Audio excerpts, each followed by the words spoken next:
کھانے کی مجلس ہے تو اس کا بھی ادب ہے کہ ایسا انداز اختیار نہ کیا جائے جس سے دماغ پر بوجھ ہو۔ مجلس طعام میں ہلکی پھلکی باتیں، تفریح کی باتیں، خوشی کی باتیں کرنا، یہ اس مجلس کا ادب ہے۔ اب کھانے پہ بیٹھا ہے، مہمان بیچارہ آیا ہے اور میزبان اس پر ایسا سوال کر بیٹھا کہ بس وہ سوچنے پہ بیٹھ گیا اور اس کی طبیعت پہ بوجھ ہو گیا، تو یہ تو اس کے ساتھ زیادتی ہے۔ اور آپ بھی دیکھتے ہیں کہ اگر طبیعت میں بشاشت ہو اور آدمی کھانا کھائے تو وہ جلدی ہضم ہو جاتا ہے، اور طبیعت پر بوجھ ہو اور کھانا کھائے تو بسا اوقات وہ سارا کا سارا زہر بن جاتا ہے، تیزابیت بن جاتا ہے۔ تو خوش طبعی کا ماحول ہو۔ سبحان اللہ، ہمارا دین بہت خوبصورت ہے،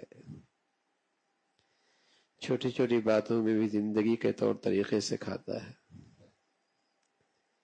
اب بظاہر معمولی بات ہے، لیکن اس کا انسانی جسم پر بہت مثبت اور منفی اثر ہے۔ اگر بشاشت کے ماحول میں، ہلکی پھلکی باتوں میں، ہنسی خوشی میں، تفریح کے انداز میں کھانا کھا رہا ہے تو ہضم ہو جائے گا،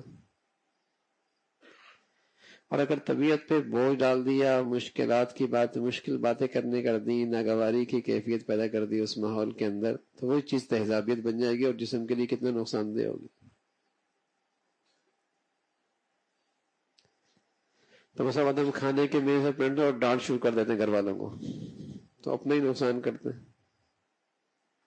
وہ ڈانٹنے کا وقت نہیں ہے، وہ غصے کا وقت نہیں ہے۔ کھانے میں بیٹھے اور ڈانٹ ڈپٹ شروع ہو گئی، چیخنا چلانا، تو بظاہر تو کھانا کھا رہا ہے لیکن وہ سارا کا سارا کھانا تیزابیت بن رہا ہے، انہیں جا کے نقصان کرے گا۔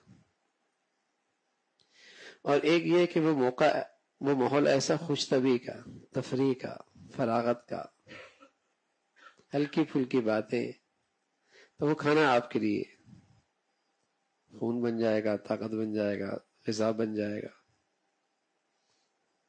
ہم ساتھ موبائل رکھتے ہیں اور میسج بھی ساتھ ہوتا ہے، ٹھیک ہے نا، ادھر گھنٹی بجی، ادھر گھنٹی بجی، اور خبر آ گئی کہ آج سودا مال نکلا نہیں فیکٹری سے، پڑا ہوا ہے، طبیعت کتنی بوجھ ہو جلدی۔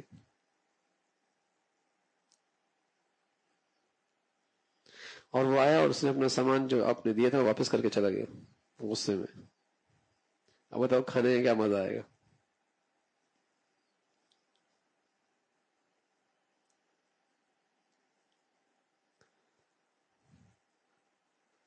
تو دین بہت خوبصورت ہے، اگر اسے ہم اپنی زندگی میں اپنائیں تو بہت ساری منفی چیزوں سے ہم ویسے ہی محفوظ ہو جائیں۔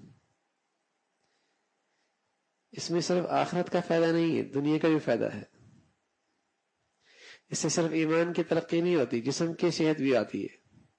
وہ زندگی ایسی ہے، یعنی انسانی زندگی کے لیے اس سے موزوں زندگی کا طریقہ ہو ہی نہیں سکتا جو اللہ کے حبیب صلی اللہ علیہ وسلم دے کر گئے نا۔